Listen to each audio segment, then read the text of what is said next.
악을 행하는 자들 때문에 불평하지 말며 불의를 행하는 자들을 시기하지 말지어다.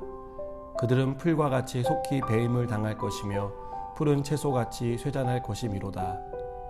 여호와를 의뢰하고 선을 행하라. 땅에 머무는 동안 그의 성실을 먹을거리로 삼을지어다. 또 여호와를 기뻐하라. 그가 내 마음의 소원을 내게 이루어 주시리로다. 내 길을 여호와께 맡기라. 그를 의지하면 그가 이루시고 내 의를 빛같이 나타내시며 내 공의를 정오의 빛같이 하시리로다. 여호와 앞에 잠잠하고 참고 기다리라. 자기 길이 형통하며 악한 꾀를 이루는 자 때문에 불평하지 말지어다. 분을 그치고 노를 버리며 불평하지 말라. 오히려 악을 만들 뿐이라. 진실로 악을 행하는 자들은 끊어질 것이나 여호와를 소망하는 자들은 땅을 차지하리로다. 잠시 후에는 악인이 없어지리니 내가 그곳을 자세히 살필지라도 없으리로다. 그러나 온유한 자들은 땅을 차지하며 풍성한 화평으로 즐거워하리로다. 아멘. 우리에게 피해를 입힌 사람을 향해 화내는 것을 우리는 정당하게 생각합니다. 또한 죄를 지은 사람이 교묘한 방법으로 법망을 피해가는 것을 보며 분노합니다. 그리고 이들이 뻔뻔하게 잘 사는 것을 보면 어떻게 세상이 이럴 수 있나라는 생각에 불평을 하게 됩니다. 법이 제대로 집행되고 정의가 살아있다면 죄를 지은 사람은 죄에 합당한 처벌을 받는 것이 마땅하다는 생각을 가지고 있기 때문입니다. 또한 하나님이 살아계시다면 악에는 철저하게 응징을 당해야 한다고 굳게 믿기 때문입니다. 그런데요, 악인을 향해 분노하고 불평하는 일은 내 감정을 소모시키고 내 마음을 불편하게 합니다. 분노와 불평 같은 부정적인 감정의 특징 중 하나는 분노하고 불평하는 사람의 마음을 상하게 만든다는 것입니다. 다윗도 악인이 형통하는 것을 보며 불평하지 않을 수 없었습니다. 어떻게 악인이 심판을 받지 않고 저렇게 모든 것이 잘 되고 형통한 삶을 사는지 이해하지 못했습니다. 하지만 다윗은 불평할 수밖에 없는 상황에서 불평하지 않기로 선택합니다. 불평할 이유가 사라졌기 때문이 아닙니다. 불평하고 분노할 이유와 조건은 넘쳤지만 의도적으로 그렇게 하지 않기로 결심한 것입니다. 저는 오늘 말씀을 묵상하면서 한 가지 단어가 떠올랐는데요. 그 단어는 다른 선택이라는 단어입니다. 다른 선택이란 일반적인 선택이나 다른 사람들이 보이는 반응이 아닌 성도가 해야 할 선택, 성도가 보여야 할 반응을 보이는 것을 의미합니다. 또한 다른 선택이란 부정적인 일을 보며 묵상하지 말고 하나님이 원하시는 것을 선택하는 것을 가리킵니다. 다윗이 불평 대신 다른 선택을 하기로 결심했습니다. 다윗이 결심한 다른 선택은 무엇이었습니까? 하나님을 의뢰하고 선을 행하는 선택이었습니다. 불평과 분노가 있지만 그렇게 하지 않고 하나님의 성실을 먹을거리로 삼기로 선택하는 것이었습니다.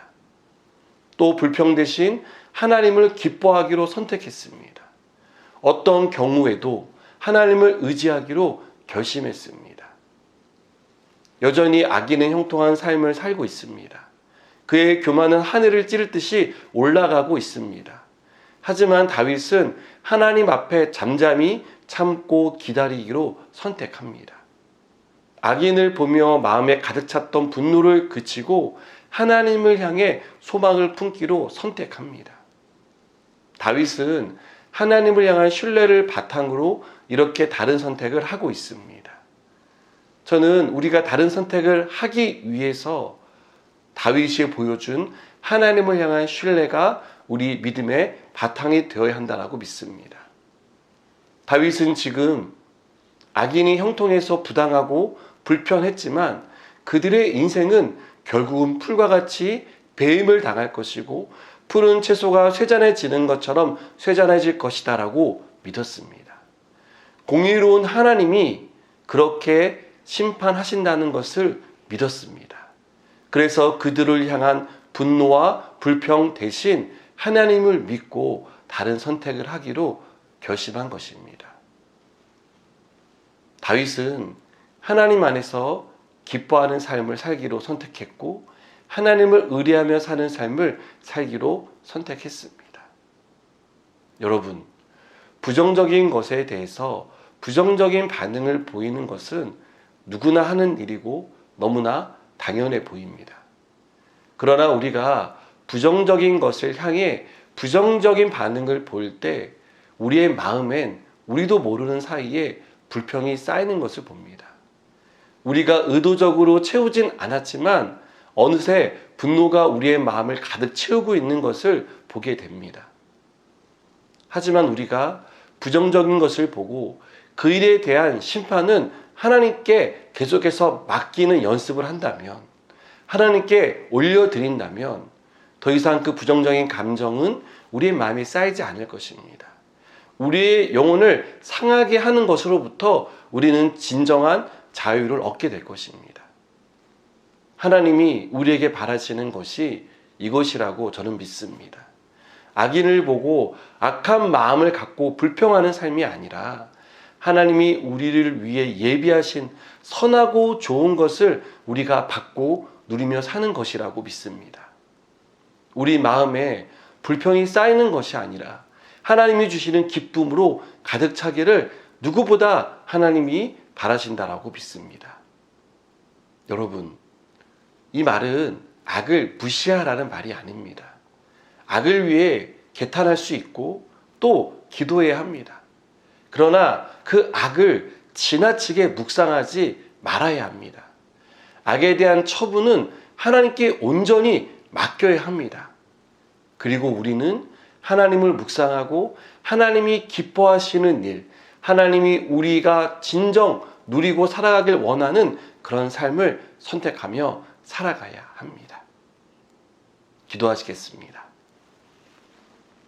하나님, 악한 세상을 바라보며 분노하고 불평하는 사람이 아니라 하나님께 맡기고 하나님께서 우리를 위해 준비하신 선하고 좋은 것을 선택하며 살아가는 하나님의 사람 되게 하여 주시옵소서. 예수님의 이름으로 기도드립니다. 아멘.